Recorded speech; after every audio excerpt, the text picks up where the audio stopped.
Thank you, Paige, and to our audience, hello and welcome. Thank you for taking some of your time today, some of your valuable time to learn how you can have more success at your association as you try to plan effectively for its future. Now, whether you're new to reserves or if you've been working with association budgets for years, Julie and I are here and we're serious about helping you avoid the missteps that can trip you up as you try to lead your association safely and successfully to the future. This is the outline we'll be using for today's program, guiding you through an introductory section, and then how to identify quicksand, getting out of quicksand, and then avoiding quicksand in the future. And then we'll wrap it up with a summary section at the end. Avoiding quicksand starts with knowing what we're talking about. Leading an association forward to the future is a journey, and there is inevitable trouble along the way. There's nothing you can do to stop it. The future is coming, and there's trouble all around us. Those big expenses are lurking. The small expenses are lurking. The little bumps in the road are everywhere we look, and all those things make it sometimes kind of daunting to be a leader at an association. So we're going to help you here know where the center of the trail is and how to stay on the trail, minimizing the distractions and problems that come from being off the trail. Now, the board has a job of leading the association safely to the future. The manager has the role of counseling and perhaps coaching the board about the right things to do. And so not a legal responsibility in the same way the board does. And the question is, will this association, because of the actions of the board and the manager, get to the future effectively and safely, or will you get stuck along the way? And we're here today to help you minimize the tangents, the distractions, and the quicksand that can slow you down on your journey to the future.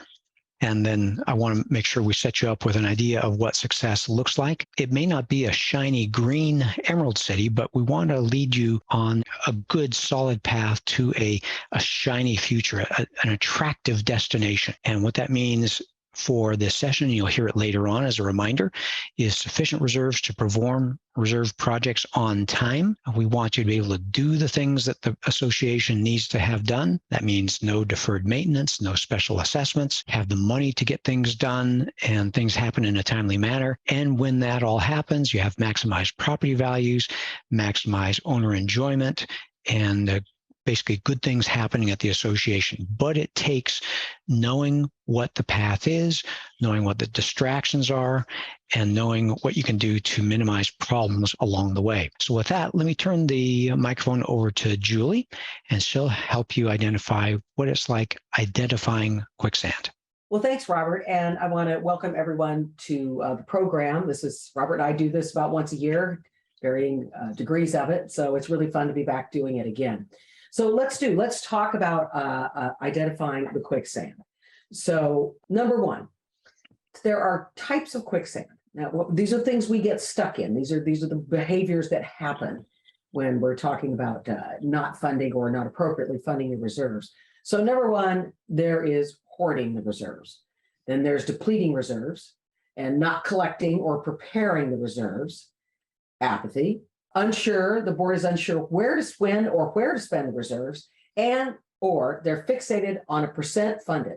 Last but not least, there is indecision. So these are the types of quicksands that community associations typically find themselves in.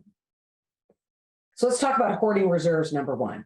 So if you hear a board member, or if you've heard yourself say, we can't spend that, you're hoarding your reserves. If it's something that needs to be taken care of and you're like, no, we shouldn't spend it on that, and it's earmarked for that, yes, you should spend it.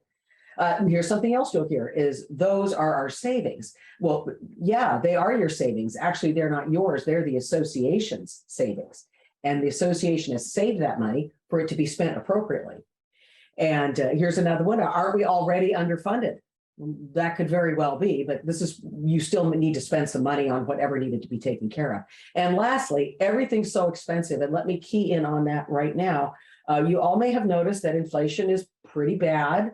Everything is so expensive. That is true. And we're going to address a little bit later in the webinar, and I'm sure someone's going to ask about as well, is that how do you your association, they funded reserves to a 3% inflation level. And now we're at 8%. So the amount of money that your association has saved to perform a particular task, roof replacement, anything, may not be exactly where it should be for today's prices. Robert's going to address that in a bit. But yes, you're right. Everything is so expensive. There's no doubt about that. Okay, let's talk about and identifying quicksand again in the depleting reserves. Okay, again, these are the things you'll hear. But we've got the money. Well, maybe it shouldn't be spent on what you think it should be spent on. Maybe you should follow what your reserve study says. And here's something else they'll do. The future's not my problem. Let's spend this money now because I live here now. Well, let's remember that you're not there for yourself as board members. We're there for the entire association, the corporation. And here's another thing you'll hear is there isn't enough money in the operating fund. So let's borrow from reserves and put it in operating. That's often happens. It happens more than you would imagine. And I would actually venture to say that of the board members listening, I would say a good 30% may have experienced that in their community, that they took out of reserves to fund operating, or simply did not fund reserves to keep the operating account float. So that's how you recognize the depletion of reserves inappropriately.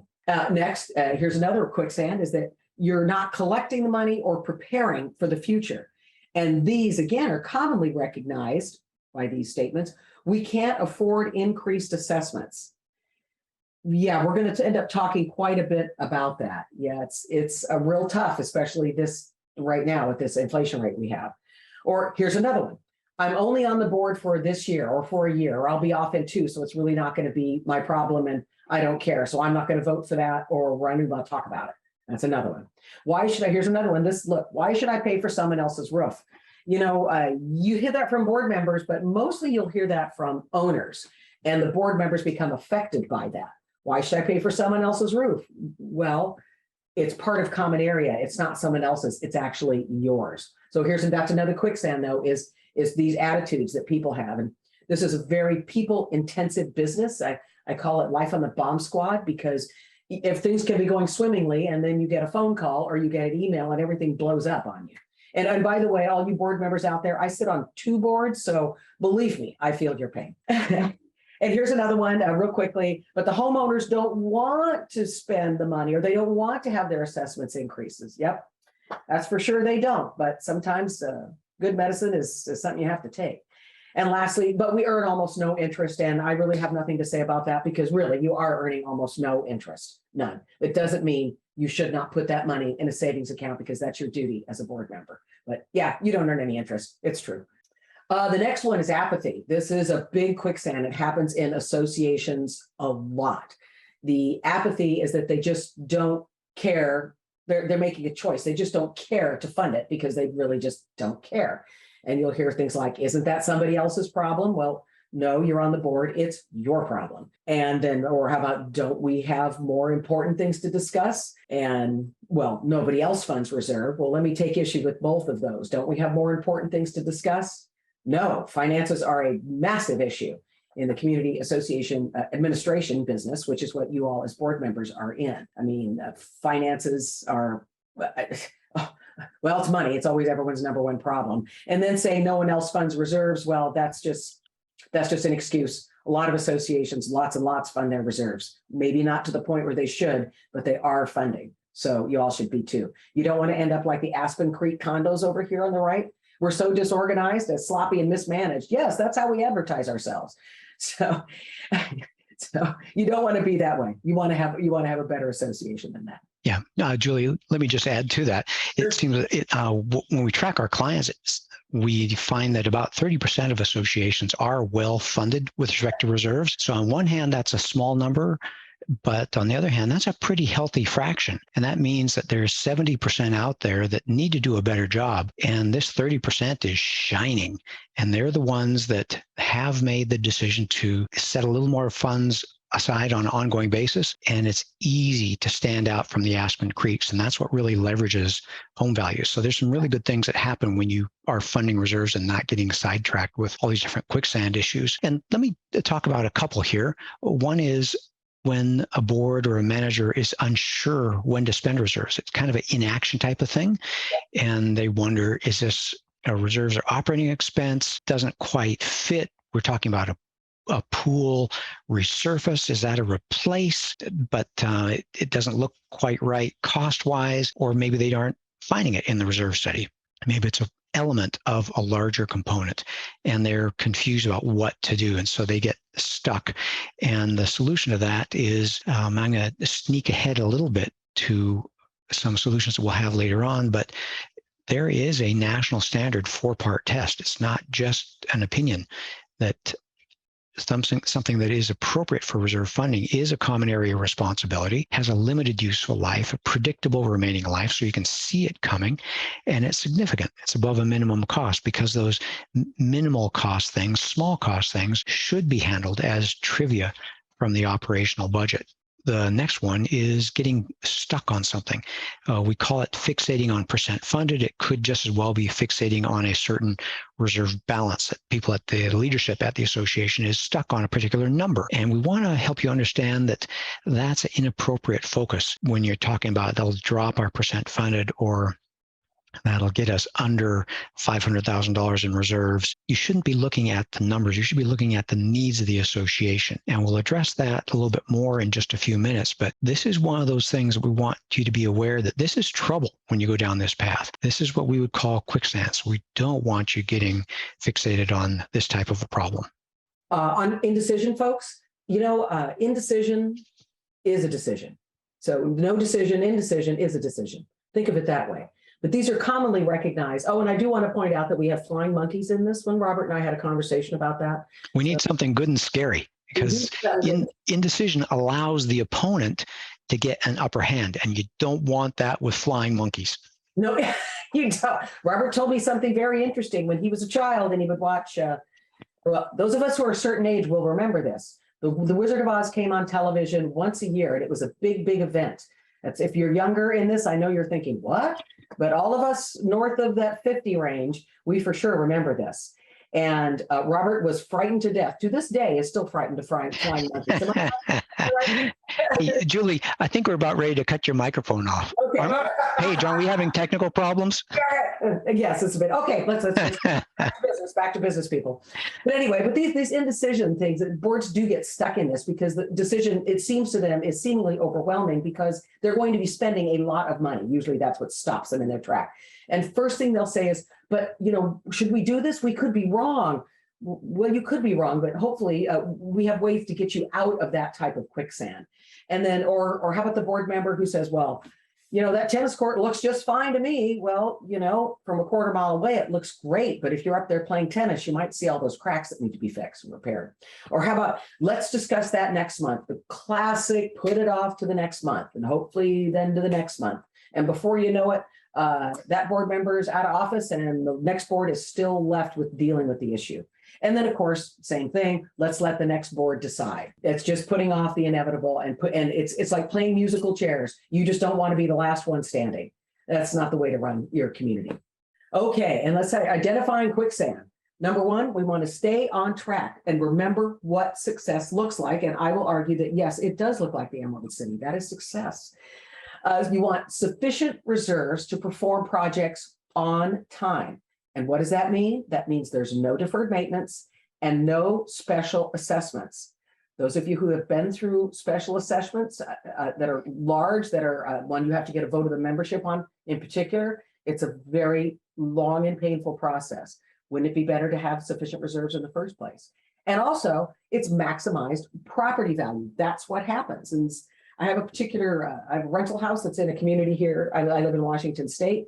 And I will tell you, Robert, they're right there. They're one of the communities that of that 30%, they are almost fully funded in their reserves. They've got the money to take care of everything. The home. Very nice. Yeah, very nice. So appreciated. Yeah, they so appreciate it when the big communal mailboxes all over. And when the mailboxes need to be replaced, boom, they get replaced. It's not like we wait for 3 years while water, this is Washington State, water gets in places, right? We didn't wait for that.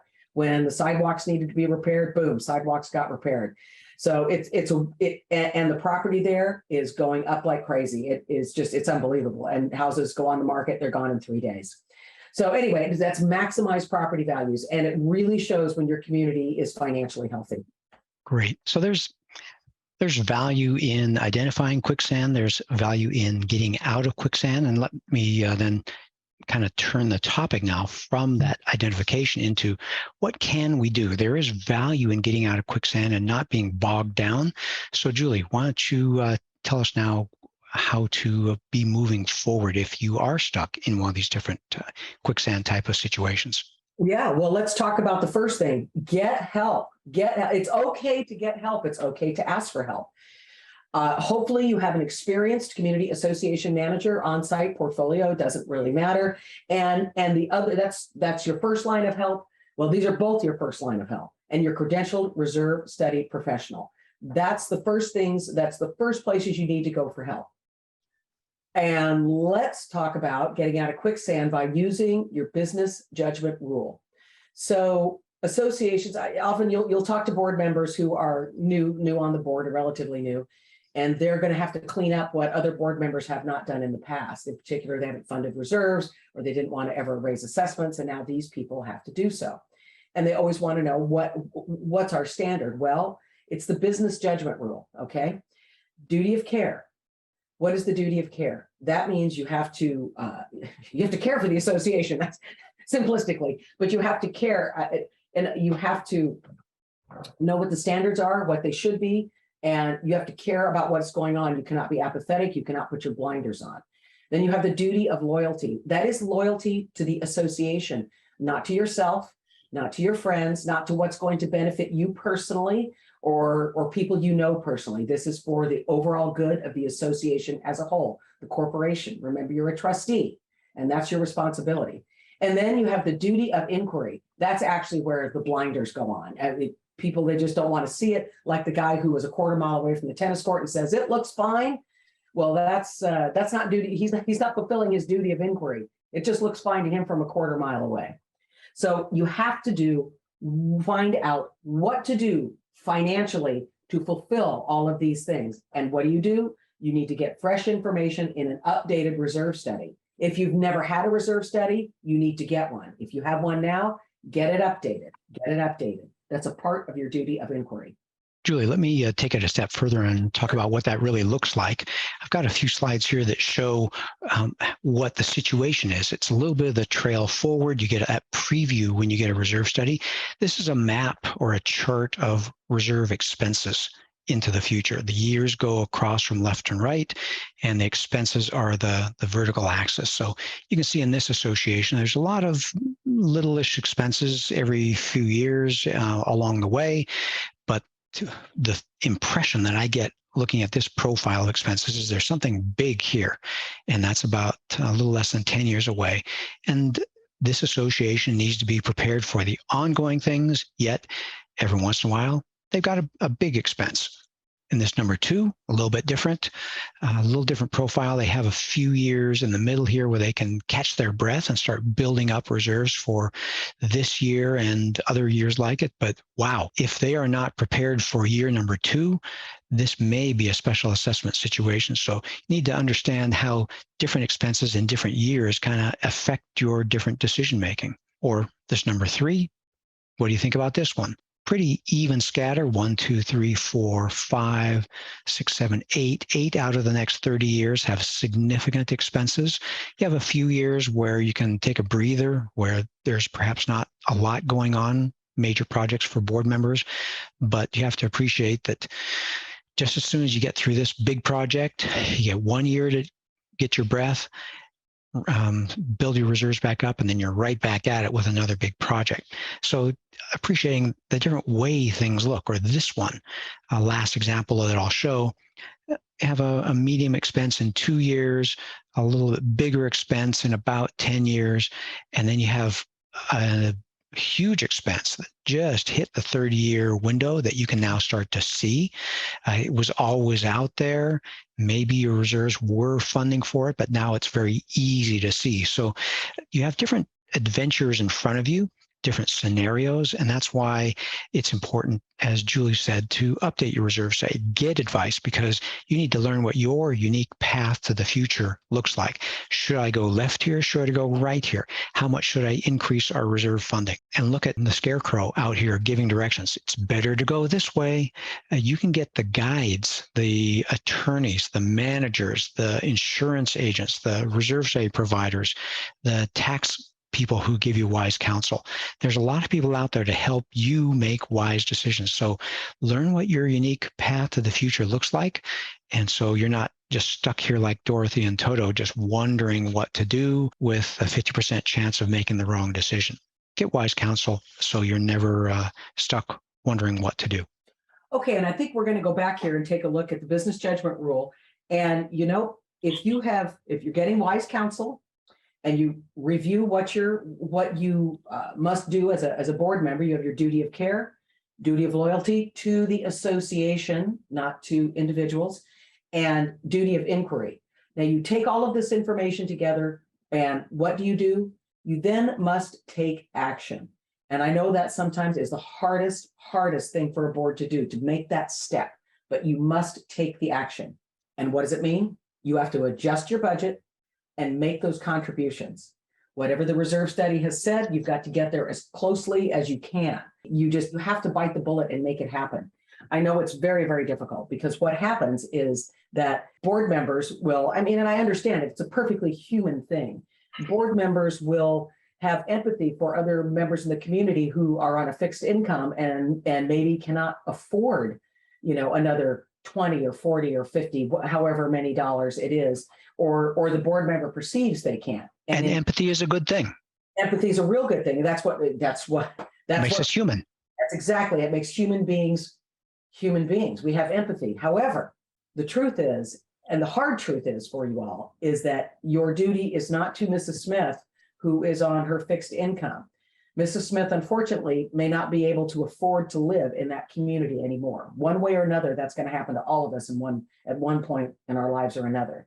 She may have to go elsewhere. You cannot make your budget based on the 30 people or 10 people or 40 people that for a fact are not going to be able to afford to live there much longer.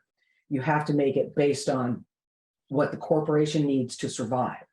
That's what you have to base it on. And to fulfill your duty to preserve, protect, maintain, and enhance the common elements of the community. And y'all know how much stuff costs now. You can't do that with the same budget you had 5 years ago. It's just going to be impossible unless you let things deteriorate. And no, we don't do that. Yeah. Well, the good news, though, is that you don't have to get out of quicksand all at once. With most situations, you have time. In each of those charts, what I show, 5 charts, 4 of those 5, you had time to make a budget correction and get ready for those future expenses. So look to what your reserve study says.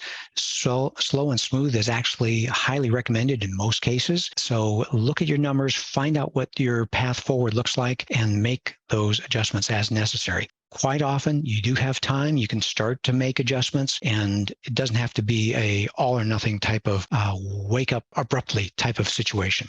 Right. Okay. Now it's time to talk about avoiding quicksand. I think we've made the point that quicksand is a bad thing to be in. We've talked about how to get out of quicksand, but now it's a good opportunity for us to say, how do we avoid it in the first place? And avoiding a problem is better than having to try to extricate yourself from it. So what we want to encourage you to think is that it's all about sustainability. What does our association need? And if you are doing it on an ongoing basis, making reserve funds contributions that offset ongoing deterioration, then the future will take care of itself. Deterioration does not take a day off. And so you want your funding set aside to offset that deterioration. So you have a balance along the way throughout the years. And again, as we've mentioned earlier, in that duty of inquiry, it's not just a good idea, it's your job where you don't know the answer as a board member to reach out to your manager, reach out to your reserve study provider. And so you're getting the wise counsel. You can see in this picture here, there's a worn trail. Now, if you're not looking closely, you can get off into the high grass. But this guide here is saying this is the path forward. And your manager and your reserve study provider have been up and down this path many, many times. So avoid it by staying on the path, listening to wise counsel. And that keeps you on this yellow brick road that will head you safely and successfully towards the future. Update your map, refresh your map, and in reserve study terms, that means updating your reserve study, and that'll help you know where you are, what are the expenses in front of you, how much time do you have, how much money do you have, and where do we go from here? How do we successfully provide so that when that roof fails, it's a bad day when you hear that we've got to buy a $250,000 roof, but it's a good day when you say, oh, we've got just about exactly that amount in reserves ready to go for that roof, and you don't even miss a beat. And let me just come back to this and reinforce that for you as board members, always feel free to reach out to your manager or your reserve study provider with whatever questions you may have. That's a part of your duty. That's the duty of inquiry. If you feel like something is off in the reserve study or you think something should be included that isn't, pick up the phone and talk to your manager or talk to your reserve study provider, because it's not like they're in a vacuum here, and the reserve study provider will be happy to talk with you about these things. So you can always go to people to give you more information. This is a part of your duty of care. And this is a part of the business judgment rule. You have also relied on the advice of experts within the scope. That's duty of inquiry, that within the scope of what you do as a board member. It's okay. Maybe you want to ask your attorney a question. Maybe you need to talk to your CPA or your management company financials, like accounting professional who works for your management company. They may be able to answer a question for you as well. But you have resources. Do not hesitate to use them. Thanks, Julie. Well, it's now time in our program to summarize what we've talked about and put all the little pieces together.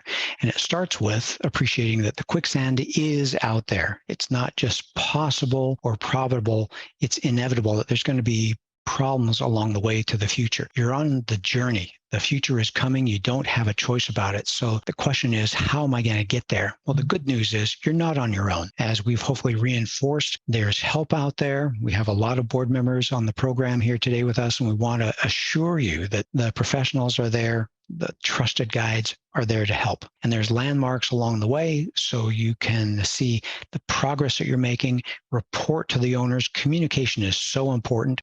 You can tell the owners we're doing this because of X. We have a roof project in 7 years. We have an asphalt project in 3 years. We need to modernize the elevator in about 10 years. All these things that you can say to help the owners understand what's happening, and maybe tell a horror story of an association down the street that had a big special assessment. What we want you to know is that keep your eyes open, look around, follow your guides, and you will be just fine. And as we conclude, Julie, do you have a couple words to say about Adamen Inc. and what other kind of resources and services you can provide? Sure. In particular for board members, I will tell you, I have, especially for new board members, I have a series of online classes geared to board members. Just tells you everything about what your job is as a board member. They're very entertaining, if I say so myself. Your job and the structure of associations. So if you are new to community management administration, meaning as a board member, these classes would be great for you. And if you go to my website, you can access them from there. Also, I do all kinds of consulting to boards, as well as recruit and place general managers at associations. So if you need me for anything, please just shoot me an email. I'm here almost all the time. Great. And to our audience, I just want to put in a plug for Julie's newsletter. I think Julie just came out today. Yeah, it did. You just got it. You should have just gotten it. Yeah. I got it after our first program. I emailed a manager who wrote an article in it. I already got a response back. I just want to plug that. It's a great way to learn big picture about the association industry, what's happening at different associations. You're getting tips that you can apply on a daily basis to your association. So it's great insights that will be a benefit to you. And for people interested in reserve study information, of course, we'd like to plug Association Reserves. We've been around for 35 years. We just crossed the 70,000 reserve study line, and you can see more information there at reservestudy.com. And that includes a book that we published, I think, a year and a half ago. You can get it on Amazon. one for just under $25. If you're unsure, you want to stick your toe in the water, you can download Chapter 1 for free from our website. So it's a nice, easy way to see what's going on in the reserve study side of things. And of course, if you're curious about what's happening with your reserve study, we have an online reserve calculator we call UPlanet. It's free with your completed professional reserve study. It allows you to interact with your reserve plan, change a number, change the cost of your roof, change the remaining useful life, change your interest, change your starting balance. Lots of things you can do with this. It's really kind of a fun tool. It's fun to hear what our board member and manager clients are doing, testing the numbers to see what if, and they're really making the reserve study their own. And of course, we are recording, as you heard, this webinar. We have a deep resource of recorded content on YouTube. So you can go to YouTube, search for reserve study materials, like our channel, subscribe to our channel, and that will be a big advantage, training when you want it. And if you want to catch more webinars like this, sign up for our email list. Just scroll to the bottom of any page at reservestudy.com. Upcoming is Reserve Study Q&A, where it's just going to be open-ended, answering your questions. And another one is Advanced Reserve Concepts for Managers, a nice training tool. And at this point in time, that brings us to the end of our prepared content. So let me turn the microphone over to Paige, who will be our MC through our Q&A time together. Paige.